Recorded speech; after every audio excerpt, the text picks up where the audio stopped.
What's up, everybody? Alex here from Bass Bites Fishing, back for the 2019 season. Very happy to be back and ready to get the channel started up for this year. I'm going to try to be doing a video every week, maybe if we're lucky, 2 videos every week. But I just wanted to start out this year with a nice series here. This is going to be called the Snakehead Beginner's Guide series. So what I'm basically going to do is, it's either going to be 2 or 3 parts. I haven't figured that out yet. But basically, we're just going to be going through where to catch snakehead, what lures to use to catch snakehead, and just basically all the background information you need to go out there and catch yourself some northern snakehead. So let's get right into part 1 now.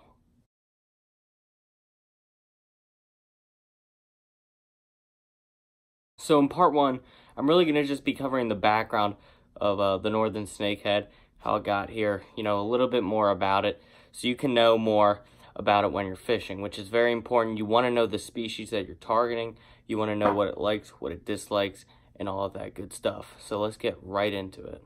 So the northern snakehead is actually originally from Asia. It can be found in China, Russia, North Korea, South Korea, but as you guys know, it has come over to America, and it's spread by means of people bringing them over and releasing them into the ponds. There's actually a very specific story that I'm going to get into later in this video about a man actually releasing a snakehead that he had brought over to actually eat, and never did.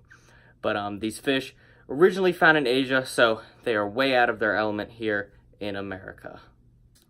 They're also very easy to spot. You see this fish, it doesn't look like any other fish in the area. The closest thing to it is a bowfin, and I'm sure I'm going to flash some pictures of a bowfin and a snakehead up. They do have very similar body styles, but their coloring is completely different. The snakehead is very easy to spot out of the water as well. You're going to see a tannish color with big dark blotches on it, and it makes it very easy to recognize a northern snakehead from any other fish in the water.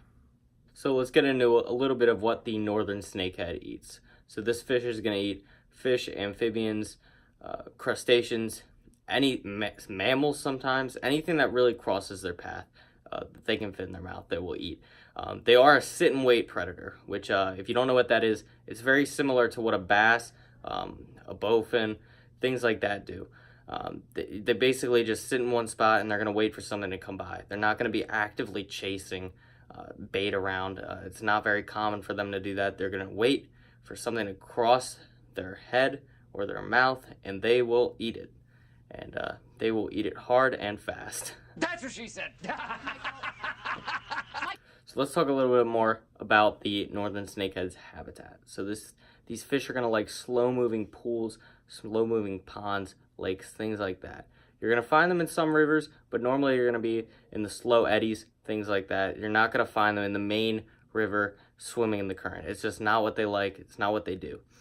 You're going to find them in these pools because they can actually breathe air. So in these little small pools and ponds, there's not a high oxygen levels in the water, and this second lung that they have allows them to actually breathe air if they're low on oxygen. So this allows them to actually stay up on land for several days, and it actually is very impressive, and it helps them move to place, which is another reason why the spreading of them has become so rapid around the Maryland and Virginia area. So let's go find out why this fish from Asia has come all the way to the United States and how it has thrived and has a great population of them now. Let's talk a little bit about that. So the story goes, a man bought 2 adult northern snakeheads from a fish market in New York. He was planning to eat them, but never ended up did. So what he did is release them in a pond in Crofton, Maryland. The pond is called Walking Fish Pond. I don't believe it had that name before the snakehead actually came in.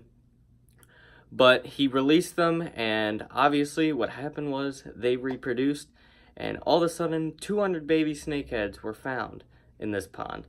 So Maryland wildlife officials drained the pond and thought they were done with the snakeheads. All of them were thought to be gone. But fast forward 2 years later, and 19 snakehead were found in the Potomac River. And that's just them being found. There was probably a bunch more in there that people have not found. And the whole reasoning is because this pond that the man originally dumped the fish in is actually right next to the Little Patuxent River, which you guys don't know. It's a river that I frequently fish, and it drains into the bay. The Potomac drains into the bay. You can see how that happened. So eventually, the population just kept building and building, and it gets to a point where you can't stop it.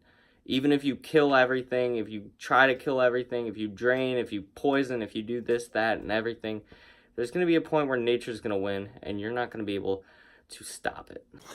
It's not possible. Listen, if there's one thing the history of evolution has taught us, it's that life will not be contained. Life breaks free, it expands to new territories, and it crashes through barriers painfully, maybe even dangerously, but, well, there it is. Simply saying that life, finds a way. And that's exactly what's going on in Maryland, Virginia, and Delaware.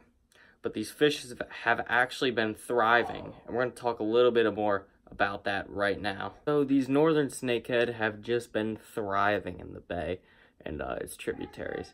You know, they've adapted and they've evolved and they've changed everything about them to make it so they're perfectly fit for Maryland, Virginia, and all these surrounding states. They've actually become really integrated into the ecosystem to where they're almost not a threat anymore. But we're going to talk about that in another video. But you can see that these fish that have come all the way from Asia have changed and have really just put themselves in this ecosystem and are doing great. So now you guys have a background on these snakehead fish. And in the next part, I'm going to show you the gear you need and what you need to do to find some nice snakehead fishing spots. Stay tuned for part 2 coming soon. Thanks, guys. I'll see you in the next video.